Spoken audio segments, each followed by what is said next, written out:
Crimes were committed to punish crimes, and crimes were committed to prevent crimes. The world has been filled with prisons and dungeons, with chains and whips, with crosses and gibbets, with thumbscrews and racks, with hangmen and headsmen. And yet all these frightful means and instrumentalities have committed far more crimes than they have prevented. Ignorance, filth and poverty are the missionaries of crime. And as long as dishonourable success outranks honest effort, as long as society bows and cringes before the great thieves, then there will be little ones enough to fill the jails. And that was said by Robert Ingersoll. Welcome to Surviving the Matrix, ladies and gentlemen. My name is Maxwell Igan. It's a pleasure to be with you once again, and I'll be your host for the next hour. So crime, folks, crime and criminals. There can be little doubt that the system of slavery we know as a modern society is certainly rife with crime and with criminals. But where does it all come from? Why is there so much crime in the world today? What is the basis of this crime? Is it just humankind spiraling ever downward on the evolutionary path and more stupid and violent people being born? Is it simply a product of society, a product of overpopulation? Or is there something more? Is there something about our society which is designed specifically and purposely to create crime? Because really, folks, there's so much of it you have to wonder. You have to wonder why there are so many people committing so many crimes and why the jails are so full, and most especially in Western countries. What is the reason, folks? Where does all this crime come from? And what are most of the crimes that people are in jail for? And well, folks, 90% of the people that are in jail for non-violent crimes, crimes in which there was no real injured party in their actions, and most crime is in fact created deliberately by government. And they do this by simply making up laws for every little possible thing they can think of, so that it becomes possible for everybody to commit a crime at any moment of day or night without even realizing that they're doing so.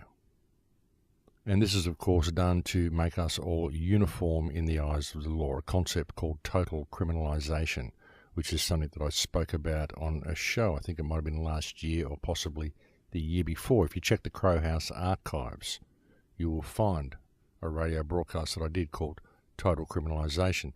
And this is what it's all about, folks. They wish to turn everybody into a criminal because this makes us all uniform in the eyes of the law.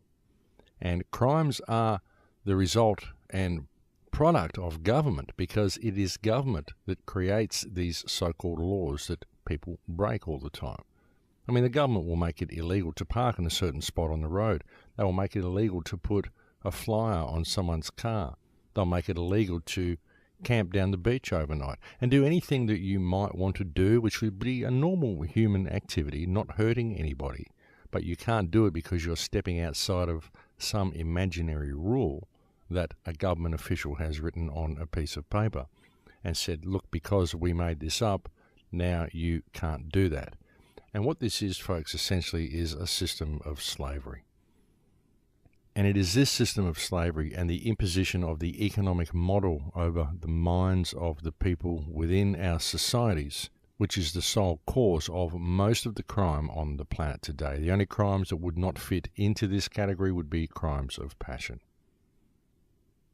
And so you see, folks, that's why there are so many people committing so many crimes, and that's why the jails are so full, is because most of the crimes people are committing are not in fact crimes. They are simply breaches of statute regulations that have been put in place by government. And in fact, if the government is going to allow a system which puts these sorts of rules in place and a system which keeps people in a state of scarcity so that they have to steal to survive, then who is the criminal? Is it a crime to steal food to feed your family?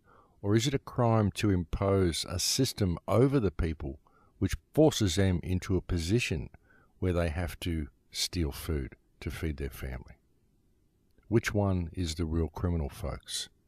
If you look at the country that I live in, Australia, back in the founding days of this country, there were so-called criminals who were sent here on prison ships for the crime of stealing a loaf of bread. And we look back at this and we say how terrible it would be in those days, how terrible it would have been to be alive in such times where you could be sent to jail for stealing a loaf of bread. And yet, what we see in the world today is homeless people who are completely discarded by society, who are forced into positions where they must steal food, and we see them being incarcerated for doing so, for the crime of being poor and the crime of having to steal to put food on the table, when really the real crime is the imposition of the economic model over that individual, which has caused that person and forced that person into a position where they must pay to be alive. So this is what I've been talking about on the show for 6 years now, folks. I mean, these scumbag criminals in government who are putting all these rules in place and forcing society into positions where we have to exploit each other and exploit the world around us in order to collect the paper, the fictional money that we need in order to gain access to everything that the world provides for us freely in abundance. And it's always the little people who are forced to pay the price for the criminal activity of governments. And I put it to you all out there, anybody from government, if you're listening to this, you're all scumbags. And it's really about time the people of the world stood up and insisted that some changes be made to this corrupt system. Because the real criminals are those in government, those people who have forced society into the position it's currently in. And the other criminals are those people in police uniform who support the criminal activities of government and who are so lacking in intellect that they simply go along with every rule that's handed to them on a piece of paper because it has a fancy letterhead on it and they believe it must be law and they have no choice but to comply. And honestly, folks, people that are so dim-witted that they will follow any regulation that's handed to them and any law that's handed to them by any government official should not be in the police force. They really should not. We need people in the police force who are actually capable of critical thinking, not mindless drones who are willing to put their fellow citizens into jail for crossing an imaginary line that was put there in the first place by a criminal who was actually elected to a position of trust, who is now simply abusing the power that's been granted to them. Because really, folks, I mean, the act of a police officer doing this is, in fact, a criminal activity. It's a criminal action. The officer himself is actually committing a crime by following corrupt legislation that's given to him by government, because really the only law that exists that is real law is common law. Statute law isn't real law. These are just rules written on pieces of paper by politicians that do so in order to subvert actual law and replace it with the will of politicians. I've said that to you quite literally dozens of times on these shows as well. And so that's really who is breaking the law, folks, because in the commission of a crime, then there must be an injured party for a crime to have been committed. And in the breach of a statute, the only injured party is the person who's prosecuted. So who broke the law?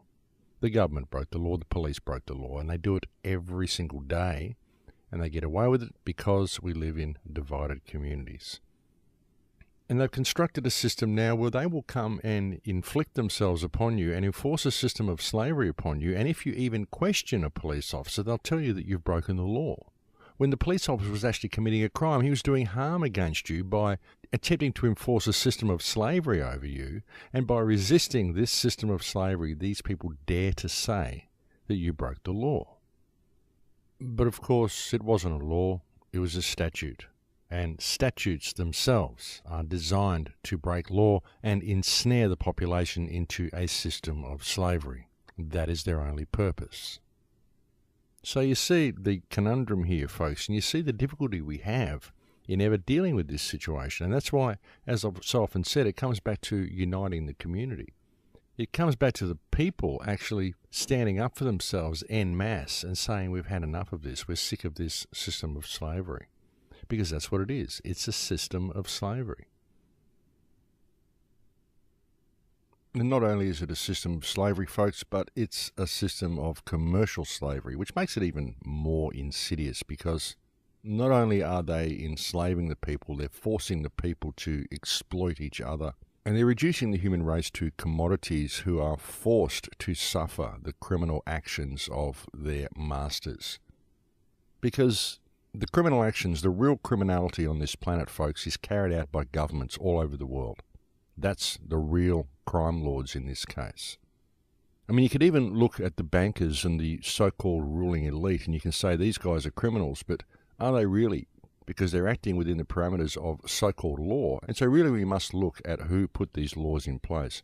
And who put them in place are these mealy-mouthed, kowtowing, weak-minded, pathetic individuals that we call government, because all these people do is brown-nose and suck up to those who print money. That's all they do. Politicians are truly the most weak-minded, pathetic excuses for people that exist on this planet, folks. They really are. I mean, how many politicians actually do the right thing and get up and say the right thing and hold the rest of their party in breach of trust for what they do?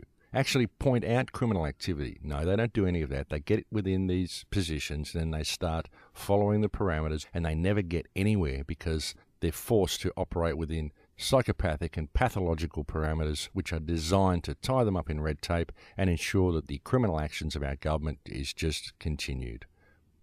I mean, sure, you'll get politicians that will actually stand up and point the finger and say the right thing in some cases, but then they just sit down. They just leave it at that, and they sit down and they don't do anything about it because they're forced to operate within the parameters of the party, and they're bound by the traditions and the guidelines of their party. So they never get anywhere, folks. That's why it's no point in joining politics if you want to change the world, because you're not going to do it through politics. In fact, politics needs to be removed from government. We don't need politicians to run government. We need responsible people. Big difference, folks. Politics is theatre. Politics is greasing palms and coming up with the best one-liner about somebody else. Politics is a joke. It's an insult to the intelligence of normal people. It really is. And who are the real criminals on this planet, folks? Well, it's the politicians. Because look at the real crimes that are being committed on this planet. And bear in mind, folks, that in a real crime, in the commission of a real crime, there is an injured party. So is there an injured party by the actions of government? Folks, government have allowed legislation which allows companies like Monsanto to destroy the food stocks on this planet and patent seeds. What sort of an insane lunatic is going to put legislation in place which makes it possible for a company to own the rights to seeds? I mean, is this even sane? How can they put that in place and say that's law? It's not law, folks. It's legislation. So I would recommend disregarding that type of legislation. I'm not suggesting anybody break the law. What I'm suggesting is that the governments stop breaking the law by putting in place legislation which causes harm, because causing harm is breaking the law. So it just comes down to your perspective, folks. I'm sick of governments breaking the law, and it's about time that people did something about it. Seed patenting is not a valid law, so it needs to be disregarded by everybody. These are the real crimes that are being committed against the people, and some of the biggest crimes that are being committed against the people are being committed by companies like Monsanto that are given free rein to do so by the criminal actions of government. What's another crime that's being committed against the people? I would suggest the banning of cannabis is another crime that's been committed against the people, because this is a plant that can cure you of a myriad of diseases, and yet the government decides that they will ban it and they will enslave you to a pharmaceutical industry that causes harm. This is a criminal act that's been carried out by government. Any government that seeks to ban cannabis is a criminal government, and any politician that supports the prohibition of cannabis is a criminal and should be removed from office by default. That's a criminal action, folks. What else is a criminal action? It would be criminal to arrest someone and incarcerate them for the breach of a statute. This is what police do. Police are criminals, and they are a criminal gang, and they are carrying out crimes against humanity every single day. And what's another crime? Perhaps enslaving people to a system of fictional debt whereby they are forced to pay to be alive. This is another criminal act that has been carried out against the people of the world by governments, by elected public trustees who are all standing in breach of trust. And what is another crime? Could it be that war is a crime, folks? Could it be dropping depleted uranium on other nations is a crime? Could it be enslaving other nations to fictional debt is a crime? Could it be putting military bases all around the world so you can impose your will upon the rest of the world? Could this be seen as a crime, folks? And what about destroying the global water table through coal seam gas mining? What about destroying the oceans by putting oil wells and oil slicks everywhere? What about enslaving the world to an oil-based economy? What about claiming that oil is this scarce commodity when it's actually abiotic and we don't even need to be using oil because we could have had free energy technology years ago from Tesla devices had they not put the economic system above the needs of humankind? Could this possibly be a crime, folks? What about putting smart meters all around the planet and forcing people to endure this electromagnetic smog that we are forced to suffer every day of our lives? What about spraying chemicals in the sky from aircrafts all over the world without the permission of the people or even the knowledge of the people? Could these things possibly be crimes, folks? Because all of these things cause harm. That's the thing. You know, the people of this world are enslaved to a system which does nothing but harm to them, and they just go along with it because they believe that it's against the law to speak out against the system. But I say screw the system, and I challenge any politician on this planet to a public debate about any of the issues that I raise here. Because I'm sick to death of these people, and I'm sick to death of them destroying this planet, and I am not scared of this system. I'm not scared of authority. I'm not scared of any of these politicians. I'm not scared of their police force. I'm not scared of any of the elite. I am not scared. I have no fear of anything that this system can throw at me, and I have had enough. And I wish to throw down the gauntlet with these scumbags. I really do. I'm happy to challenge any politician anywhere on the planet. Face-to-face, public debate, you and me, let's sort this shit out, because the world is in bad shape, and it's happening because politicians are constantly conducting criminal activity against the people of the planet. And it perpetuates because the people of the planet will not stand up and do anything about it. Mostly because they don't understand. They don't know, because they're programmed not to know. And they're kept in such a state of scarcity and competition and such a state of fear-based mind control that they simply don't notice what's going on around them half the time as well. They simply don't have time because they have so much stress that's been superimposed over their reality via the mechanism of government criminality. You see, all the crimes that are being carried out by government, and none of these people go to jail for their crimes, but rather it is the people that are forced into jail for breaching rules and statutes that are put in place by criminals in government that put them in place simply to reduce the human experience to commerce, and then they call it a crime when you do not bow to their commercial system, to the commercial system of slavery that they have superimposed over human consciousness. These are the real crimes against humanity that are happening on this planet, folks, and they're happening because the people don't know who they are, and they won't stand up and say enough is enough. Just think about the fact that cannabis is illegal, folks. Cannabis cures you of cancer. It cures you of a myriad of diseases. There's been a doctor recently who was put in jail for 14 months for using medical cannabis. He ended up winning his case and is now conducting a $551 million lawsuit against Mississippi County Sheriff. You'll find a link in the Crowhouse headlines. And this doctor openly stated that any doctor in the future who does not understand the endocannabinoid system within the body will have no right to call themselves a doctor. And the fact that this plant has been made illegal and that humankind has been enslaved to an alternative scientific medical system which has inflicted disease upon the people, this itself is a crime against humanity. But as I said, folks, none of the people who commit these crimes are ever put in jail. The jails are full of little people. And the reason the jails are so full and the reason there is so much crime in the world today is because, as I said, most of the people that inhabit the jails are not in fact criminals and they have committed no actual crimes. What they have done is they have breached statutes which have been put in place by criminals in government, and it is the placement of these statute regulations over the human experience which is the real crime in this case. So in a nutshell, folks, that's the situation that we're facing. We've got criminals that are in charge of all of our governments, and they are performing crimes against humanity every single day. We've got a real situation here, folks. We do. We've got GM food that is infecting our environment in a terrible, terrible way. all the bees are dying, folks. 50% of the world's bee population is now gone. People have been talking about this for years, but no one's been doing anything about it. They just see it's a little interesting story on page 3. Oh dear, the bees are dying. Isn't that terrible?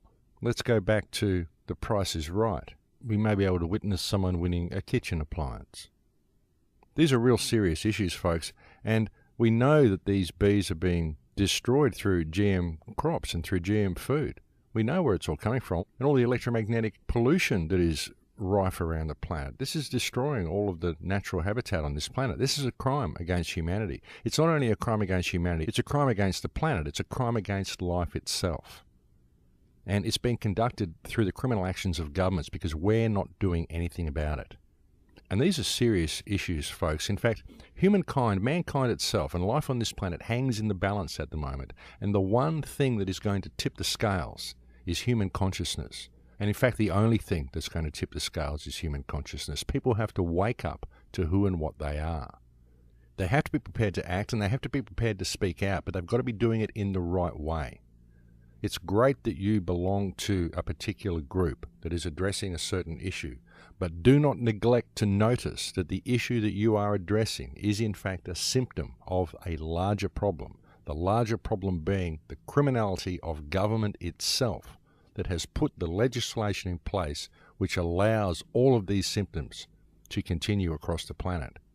And all of it's fiction, folks. It doesn't matter that they wrote this stuff down in books and rules on pieces of paper. It doesn't matter. Even with the free man stuff, I was discussing with a friend the other day. We're talking about the whole free man movement and people that are finding their way through the legal system. And they're talking about, the fact that the stone of Scone has been moved and this wasn't on that and that wasn't that, so the king isn't valid and all this sorts of stuff. Who cares? Who cares if someone sat on a stone that someone laid their head on and dreamt about climbing a ladder hundreds of years ago? It doesn't matter. What sort of a crazy ritual is that? Who gives a damn who claimed what? That was then, and this is now. And what's happening now is that humankind is waking up to its potential. Mankind is waking up to who and what they are, and they are realizing that they've been kept enslaved to a fictional system for thousands of years, and this fictional system has been superimposed over their minds, and through the mechanism of this system, the planet that we live on is being destroyed, and all of the crimes that I previously mentioned are being allowed to occur. And the entire experience of life on this planet, not just human life, but all life, has been reduced to commerce. The whole thing. That's the issue, folks. It doesn't matter what rule somebody wrote, what crown was passed where, what paper was signed, who sat on what stone, or what castle was built anywhere. Who sailed where, who did what, who conquered what. It doesn't matter. It's all irrelevant. What is relevant is right now. And it's time people started paying attention. You know, and I say all this sort of stuff, folks, and I point out these sorts of things all the time, and even by saying what I just said, there'll be people out there that'll say, look, he's advocating open borders. You know, they really just don't get it. They just don't get it. They don't get that it's all fiction.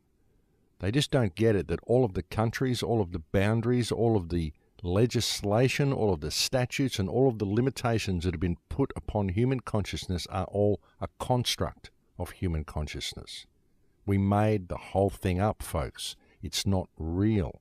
What's real is life. What's real is us and this planet that we live on. And the potential that we could reach is absolutely astronomical, if we were allowed to do so. I mean, sure, we live in a system now where we need some sort of a system. We need some sort of infrastructure because of the type of society we've created. But we need one that nurtures the human experience. We need one that is going to benefit mankind.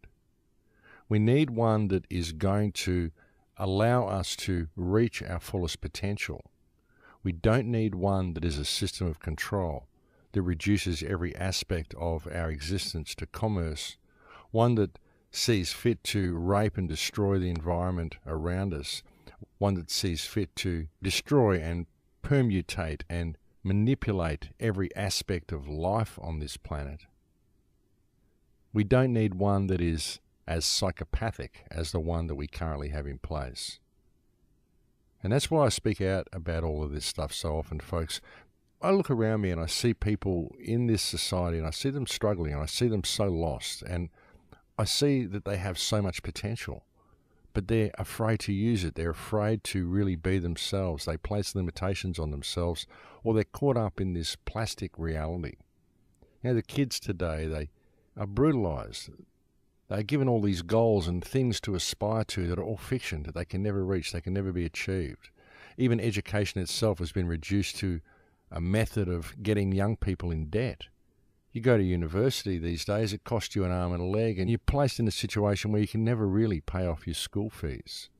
Then you're pushed out into the workforce and you're forced to live in a world where you have to pay to be alive, but you have this debt that's hanging over your head, which multiplies and grows the longer it takes you to pay it off. And so they lock you within the system of financial slavery straight away via the education system by simply making you pay for education. And what is the education that they're giving you? It's not proper education, it's left brain education. It's teaching you how to go out and exploit the rest of the world, to go out there and turn people around you into slaves to your system so that you can milk them of their wealth so that you can have wealth. It teaches you to be a sociopath. That's what our education system is all about. It doesn't teach people to be whole. It doesn't teach people to be real. It doesn't teach people to be anything that is actually beneficial to the world. It teaches people to be slaves to the system and to do things that are beneficial for the system. And as I said, folks, it's about time people woke up. And I suppose the beauty is that people actually are waking up, really, aren't they, folks? I mean, that's what this radio show is about. That's what all of the other radio shows are about as well. But like I said, I think it's very important that people realise that there's no point addressing symptoms. We've got to look at what the real problem is. And it's one thing to point the finger at certain members of government. It's one thing to point the finger at the banking elite. It's one thing to point your finger at the system in any way you wish to do so. But you've got to be looking at the solution to the problem as well. And if you're not doing that, if you're simply pointing your finger at government and screaming bad guy, then you might possibly be part of the problem, because we've got to look at rational solutions. And the rational solution, of course, is the power of the people to introduce transparency in our systems of government and to rein in the ship of state and to steer it back onto the right track, which will lead us back to empowerment and respect for the human experience and indeed for all life on the planet. But I think it's break time now, folks. It's a pleasure having your company with me on the air today. But we're going to have a break now, and I'll speak to you again in a few minutes. Thanks for listening. Welcome back, ladies and gentlemen. So what will it take to change the world?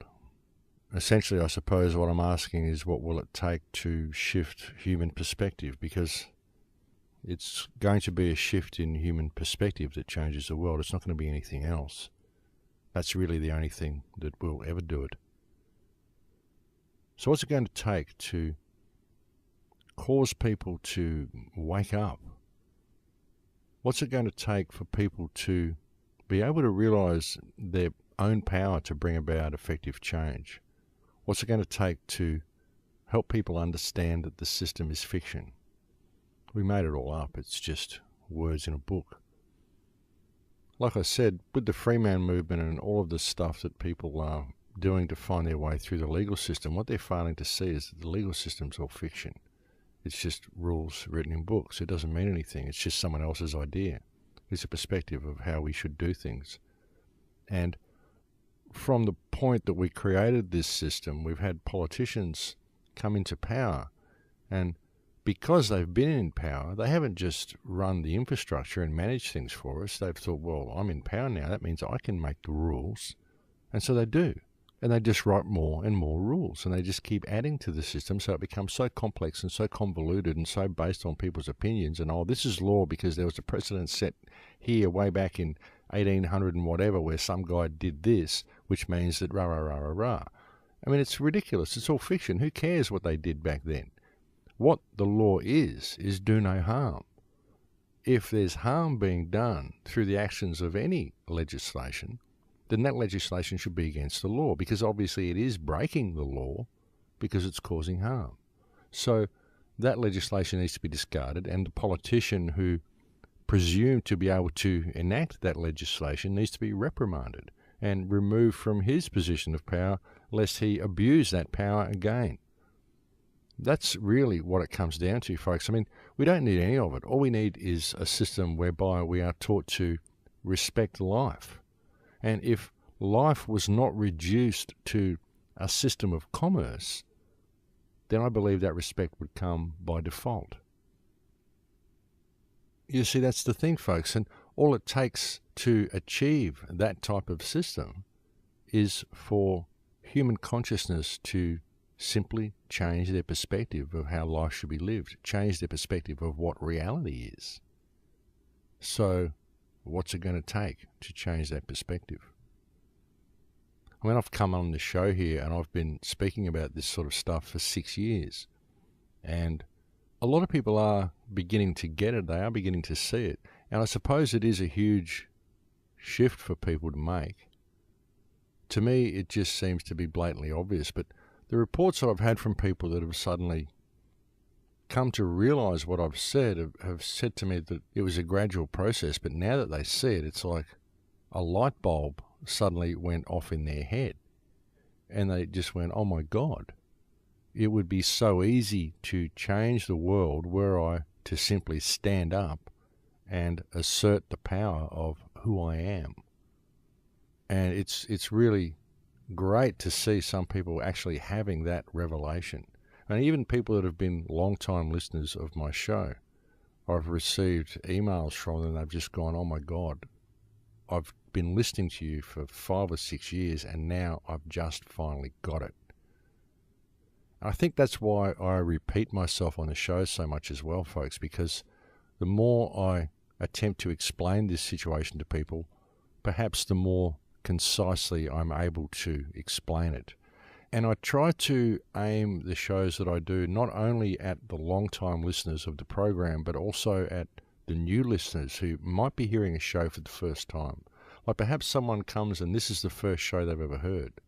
Well, I want to be able to explain to them in a nutshell what the problem that we're facing is and what the solution to the problem is, include enough content for them to be able to get it in a nutshell, but also maybe something for the long-time listeners so they gain a little bit of further insight into what I'm saying.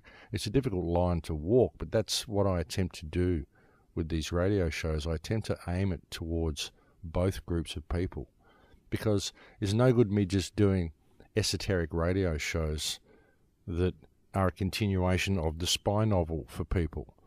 I'm not really interested in the whole spy novel perspective of what's going on. To me, it's not like an adventure story. To me, it's a very serious situation that we need to address.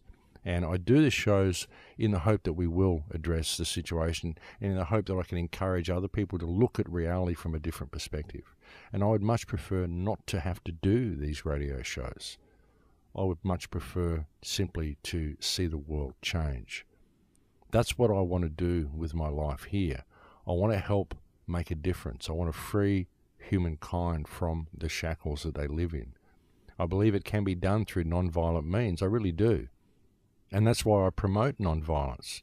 But of course, I mean, if violence is inflicted upon you, you should defend yourself, absolutely. I'm not promoting pacifism, but I am promoting a non-violent approach to this situation because I don't think we need violence. I think we need a shift in perspective. That's all we need to do. And once the human race realizes who and what they are, everything's going to change by default. And the hardest part for people is shifting this perspective. Really, it comes down to respect. I really urge people to listen to the show that I did last week, which I believe was entitled Hijacking Humanity. You'll find that in the Crowhouse Radio Archives. You'll find it on YouTube, in which I explained my perspective of reality, how reality works. I've explained it many times on the air, and I don't really want to go through it again.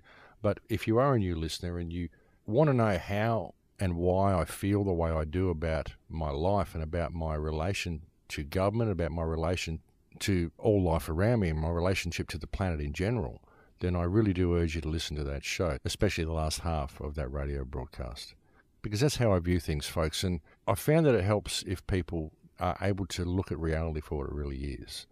And to me, it's been a huge pillar of strength in my life. It's been a huge help and support to me to understand how reality works and to fully comprehend what I am and what the people around me are and what this reality is. It really helps in the way I interact with it. And that's why I have no fear of the system. I have no fear of the people around me. I have no fear of death. I have no fear of anything that may come after. I mean, sure, I would be disappointed to leave the human experience and to be separated from the ones that I love and the people that I love. And I would be disappointed to have to leave the human drama while it's still in such an unresolved state, because I would so love to see it resolved. I'd love to see human consciousness start moving back in the direction towards themselves. I mean, I can see so clearly in my mind the type of world we could have. It's very difficult to explain to you in words, but I can see it in my mind, and I truly believe that that's what this moment in history is. It's the moment when we're being given the choice to create that world. We're being given all of the information exposing the system for what it is. We're being given all of the information to alert us to the full potential of what we could actually achieve. And we're being given the choice as to which direction we wish to take human consciousness in. I think it's an incredibly important time to be alive, folks. And it's important that we realize we are being offered a choice here. And it's something to really consider. Because the choice that we make right now is going to affect not only mankind, but all life on this planet for a very, very long time to come. And that's another reason I do the shows, folks. I do them because it's important. It's important for people to have this information because it's important for people to get involved in their lives. It's important for them to get involved in reality. I mean, we're here, folks. We need to do something with this time. It's not about going to work and going shopping and collecting stuff and coming home and watching television and then going to the game on the weekend. It's just not about that. There's a lot more to life than what people are being led to believe. The problem is that people are kept blinded to reality by the artificial reality that's been superimposed over them, superimposed around them. People are so caught up in whatever rung they're on the social status and how much stuff they've got to impress the neighbours and who won the fight on Saturday, who won the ball game on Sunday, that they just don't pay attention. Because when you remove the art from people's lives, when you remove them from themselves, then they seek solace and they seek companionship and they seek something that they can identify with in things that are external to themselves.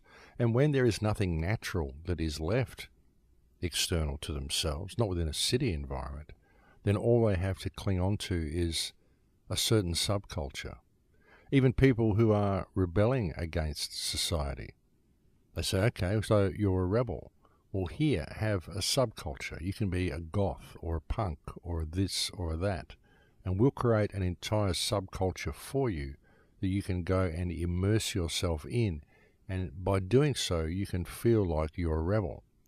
But really, you're not being an individual. You're not being yourself. You're immersing yourself within a subculture that's been constructed for you, simply because it makes you feel good. It removes those pent-up frustrations from you. It provides for you the mechanism by which you may feel like you're a rebel without actually being one. That's what many of these subcultures are for, and that's why they're constructed. That's why they're allowed to exist, folks, because they don't really pose any threat to society. Society doesn't care if you wear gothic clothes and pierce yourself with metal and wear black lipstick and dye your hair purple. It doesn't care. It would love you to do that, because while you're doing that, you're not paying attention to everything else that they're doing. And you can feel like, yes, I'm a rebel because I'm giving the finger to the system. And I'm turning away from it and I'm living my own life. But really, folks, by doing so, all you're doing is allowing its perpetuation. Because like I said, we do face some really serious issues here. If we don't do something about the destruction of our environment via GM crops and the stuff that Monsanto is doing, by the destruction of the bees, by coal seam gas mining and all the things that the government is allowing to occur, then we're going to find ourselves in a very, very precarious situation. Problem is that people don't care about it because they only care about their lives. They only care about their stuff. They only care about sexual gratification or social gratification or having more stuff or looking the best on their block or being the one who can get the tickets to the rock concert or whatever it is that people indulge themselves in. And all of this is because of a disconnection from reality, because our societies are anything but real. Even our idea of wealth isn't real. We perceive wealth to be material possessions and to be digits on a screen. But that's not wealth, folks. Real wealth is the quality of your life, the quality of your health, the quality of your environment, and the quality of the relationships you have with others. That is real wealth. In fact, folks, if wealth is measured by the parameters that are actually human and by the things that make mankind who they are, then it could be perceived that the wealthiest countries on earth at the moment are the third world countries, because it is within third world cultures that there still exists a strong family unit and strong relationship ties with people. And this is why the wealth is currently being transferred out of the first world and into the third world. And that's why it's so important that we act now. Because we in the first world have the knowledge of how bad this system actually is. But those in the third world don't have that knowledge. They see people from the first world as being almost superhuman. We have all this stuff that they perceive to be great. They just don't understand the price we have paid to have these trinkets by means of the damage that it's done to us, the damage it's done to our psyche, the damage it's done to our relationships. And it's so important that we pay attention to what's happening here. I've said on other shows that what's going to happen is they're going to transfer the wealth from the first world into the third world, and they're going to reduce the first world to the state of the fourth world. And that's what they're doing now. That's why people are struggling so much. People are having such a hard time maintaining any quality of life under the parameters of this system. But they've got people in the first world so dependent upon the system and so locked into the belief that the system is real and that money is real that they can now reduce the first world to the fourth world, and these people will work in the mines and do everything that they need to do in order to collect the paper that they believe they need, the money they believe they need in order to pay to be alive. And while they're doing this, they'll transfer the wealth to the third world, and by doing so, they will disconnect the third world from their family connection. They'll disconnect them from the earth, and by the time they've disconnected the third world, then it will be too late to stop where we're going. That's why it has to be done now, because the third world is still there. The connection to source is still there. The connection to family, the connection to nature, it's still there in many places around the planet. And we in the first world are now armed with the knowledge of the price that technology exacts from the human experience, the price it exacts from human consciousness, the price we have truly paid for the destruction that we have wrought to our environment and to ourselves. And this is the direction we're going, folks. This is what's happening to the planet at the moment. So who can stop it? Well, we can. We are the only ones who can. That's the point. That's the point of doing these shows. That's the point of talking to you calmly and politely as I do on these shows. And I admit I get a little irate sometimes. I certainly have today. But I do so because we're facing a desperate situation. We truly are. We can't simply take things for granted, and we can't think we're going to survive in our distracted state. Those people who are so caught up in trinkets and so caught up in going to the ball game and so caught up in their social status don't realize the danger that they are in by turning a blind eye to what's happening in the world around them.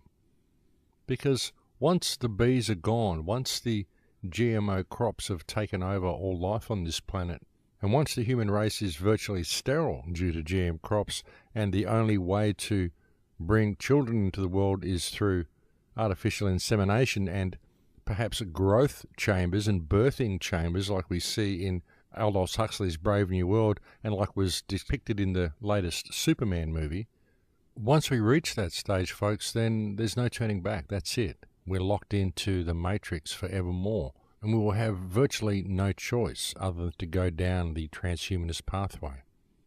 And the transhumanist pathway will see most of the world reduced to robotic slaves, while a very, very select ruling elite sit at the top and enjoy the paradise that this world could really be.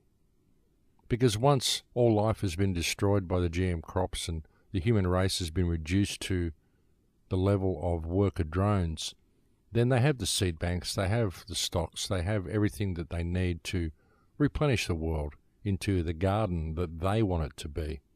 And the life experience for the rest of humanity will be reduced to little more than a worker drone or a puppet, a toy to be used for the gratification and pleasure of the elite to do with what they will. And all of this is perpetuated, and all of this is heading towards the direction it's heading now because of the actions of our government, but more importantly, it's heading that way because the people don't realize their own potential. They don't realize the power that they have to change things because they're educated to believe the system is real, and they spend their lives locked within what is essentially a fictional paper-based construct. And they're abused by the system that they live in. They're abused by a system that was created by humanity, apparently to service mankind's needs. It truly is a paradoxical situation, folks. But it's one that I believe is being rectified. I really do believe that the days of this system are numbered. I believe that the more they attempt to lock people down, then the more people are waking up. And I don't believe there's going to be anything they can do to prevent human consciousness reaching the level that it's destined to reach. I don't think the transhumanist agenda is going to work. I don't think the GM destruction of the environment is going to work. I think it may get worse yet, but I think eventually people are going to wake up and smell the coffee, and they're simply not going to allow it to continue. And that's all it will take, folks, is when people decide to participate. Because there are a lot of people out there who believe, yes, things are going to change, things are going to get better, and they're not going to get away with what they're doing. And I believe that also. But many people believe that it's going to happen without their participation. And that is truly foolhardy, folks, because you have to participate. You've got to get involved. I know that's how I feel about it, and that's how everybody that I know feels about it as well. And indeed, folks, there are so many people that are speaking out and attempting to do things now.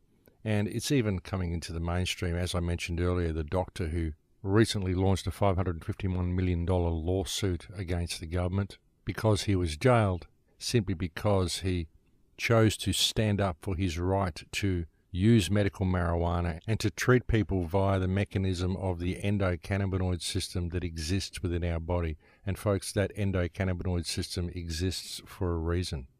So we're seeing all of this coming to the mainstream. We're seeing more and more people talking out about the things that I speak about. We're seeing more and more people realizing that their relationship with government is simply a trust agreement and that we can do far better than what we've got in place at the moment. People are beginning to see the futility of simply addressing the symptoms of the problems. People are beginning to see that there is a higher problem. There is a higher harmonic. There is a way of stepping above the system and putting it back on track. And they're starting to realize that we can't do it within the parameters of the system. Indeed, the system has constructed these parameters purely to prevent us from ever being able to address this situation in any effective way. That's what the system is all about, folks. And all of the people who operate within the parameters of the system and get their little companies and get their little businesses and work to make them more efficient, all they are doing is helping to discard humanity and to make the system more efficient by their support of the economic model that has been superimposed over human consciousness. We have to step above it all, folks. We really do. Stop basing your life on economics. It doesn't work. I've had people trying to get me involved in businesses around here and doing things and going on speaking dates and speaking arrangements and selling health products and all sorts of stuff, folks, but it's always motivated by money for these people. And I don't do anything I do with money as the motivation. If I did, I do not believe I would have the success that I've had. I do what I do because I believe it is the right thing to do. And when I do things, I operate with integrity. I do it because my heart tells me that's what I should do. And because I operate in integrity, then the universe ensures that I am in a position that I should be in. The universe will put me where I'm supposed to be. And the things you need to survive in life will be a simple byproduct of you placing yourself in a state of integrity and always operating from a center of integrity. That's a simple rule to remember in life, folks, is that abundance is a natural byproduct of integrity. If you're operating with money as the motivation, then there's really no integrity in that, folks, and so you'll get what you deserve. You might get money for a little while, but will it bring you happiness? Will it bring you real wealth? Because real wealth cannot be measured in terms of money. It's simply a construct, folks. And it's a construct put in place and perpetuated by the criminality in government, and it's allowed to continue simply because people don't understand what's going on, and they don't understand the true beauty and the true power of themselves. But it is there, folks. It is there inside you. All you have to do is look. You don't have to put up with criminal activity that is conducted around you. You don't have to put up with criminal activity from government. You don't have to put up with living within the parameters of a slavery system. You really have the potential to be something far greater than what this system encourages you to believe. So what is crime, folks? Crime is anything that limits human potential. Crime is anything that impedes humankind from becoming all that they could be. Crime is anything that impedes our ability to express ourselves, to explore our own consciousness, to live and realize the art of our own lives. As I said earlier, the only real law that should be given any credence at all would be common law. But even common law is a construct, because ultimately there is only one law, and that is do no harm. That is it. Anything beneath that is a construct that we created ourselves to instill within our minds a sense of justice, I suppose. A feeling that we could make people punishable for their actions. But then we saw that it worked, and we saw that, okay, we can create certain parameters around our society, and we can punish people who step outside those parameters, because by stepping outside of them, they are inflicting harm upon other people. But okay, now that we've got that control, we'll just add a few more parameters. And before we know it, we've got a fictional, paper-based construct, quite literally a matrix, which places imaginary lines and imaginary parameters around every single thing that we do, to the extent that it becomes a crime to even express yourself in truly human ways.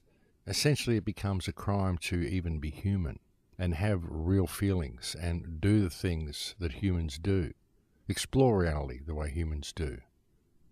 The mere concept that people such as Bradley Manning and Edward Snowden would be persecuted for exposing government criminality is ludicrous to the extreme as well.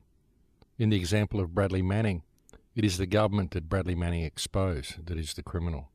It is the prosecutor who prosecuted the case who is a criminal, and it is the judge who found him guilty who is a criminal due to his support for a criminal system, regardless of what legislative parameters he's adhering to. Soon we'll probably live in a world where a kid can't get hold of a piece of cardboard and slide down a grass hill. He might have to do it in a designated grass slide area where there are specified safety officers on hand. In fact, I wouldn't be surprised if we've already reached that stage. And it's important to understand that such parameters are not put in place for your protection. They're not put in place to ensure humankind is able to express themselves to the fullest of their potential. They're put there to disempower the people, to instill a sense of inadequacy and incompetence within the minds of people, to suggest to people that they are far more frail than they actually are, and to ensure within their minds that they need the nanny state to look after them. But really, folks, it's all fiction. It's all a construct. It's not what we need at all. What we need is to rediscover ourselves, because once we do that, then the whole system will change virtually overnight. Well, I think we've reached the end of this show here, folks. It's been a pleasure talking to you again today. Thank you to anybody who has ever sent me a kind email or a kind message. I'm sorry I don't get to respond to them all. Thank you to anybody who has ever helped with the website. Your donations truly are the only thing that keeps it going. Thank you for continuing to listen to the show and for showing me the support and the kindness that you have done for so many years now. It really is gratifying and heartwarming to read the many emails that you send me. But that is it now, folks. We are now completely out of time, so I'm going to have to leave it there. Thank you for joining me on the show today. I'll look forward to speaking to you again next week. Please take very good care until then. In Lakesh.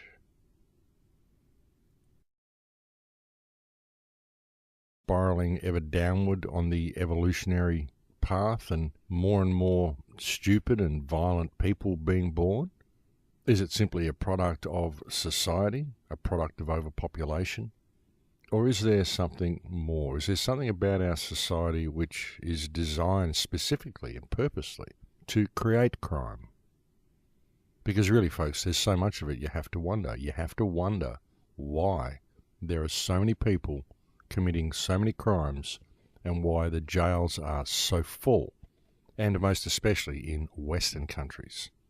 What is the reason, folks? Where does all this crime come from? And what are most of the crimes that people are in jail for? And well, folks, 90% of the people that are in jail for non-violent crimes, crimes in which there was no real injured party in their actions, and most crime is in fact created deliberately by government. And they do this by simply making up laws for every little possible thing they can think of, so that it becomes possible for everybody to commit a crime at any moment of day or night without even realizing that they're doing so.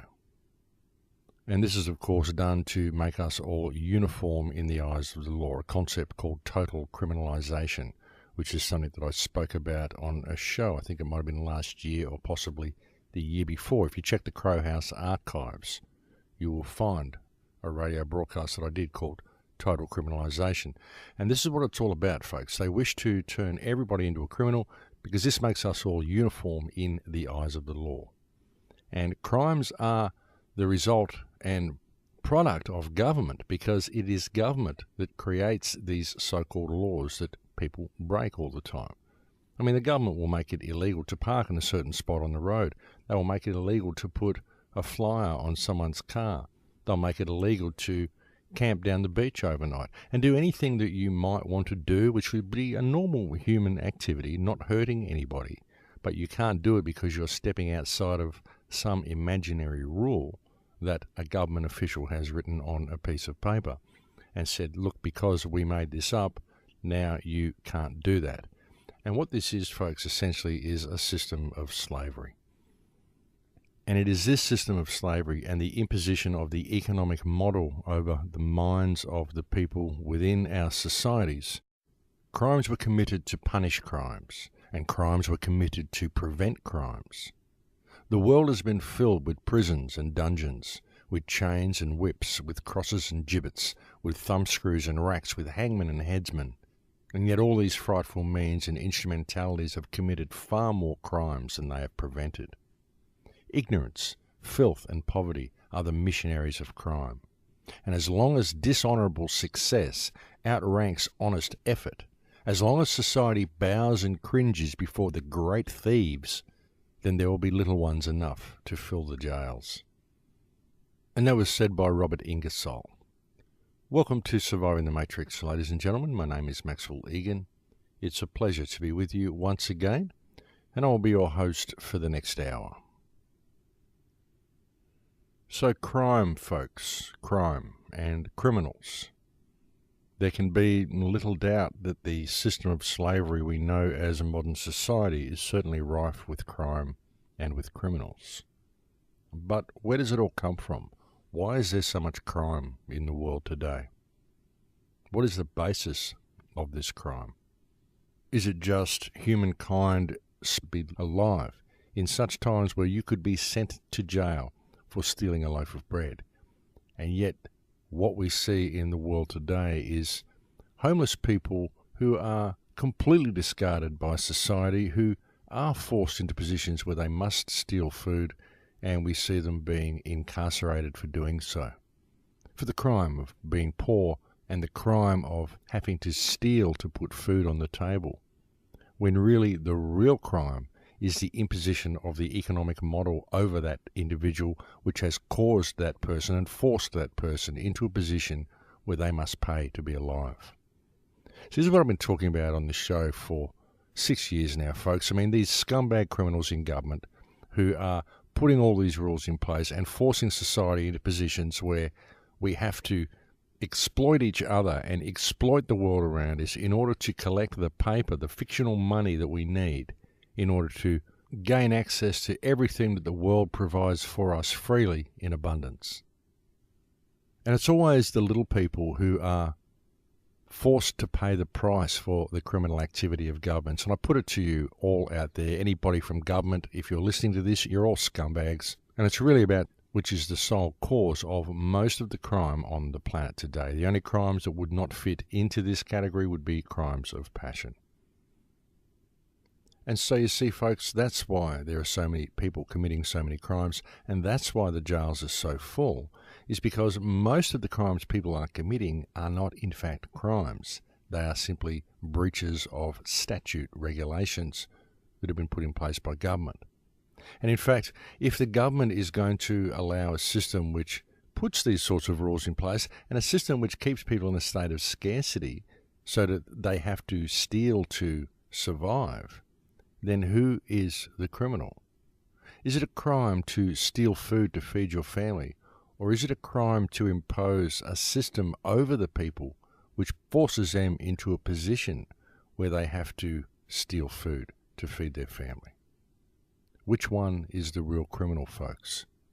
If you look at the country that I live in, Australia, back in the founding days of this country, there were so-called criminals who were sent here on prison ships for the crime of stealing a loaf of bread.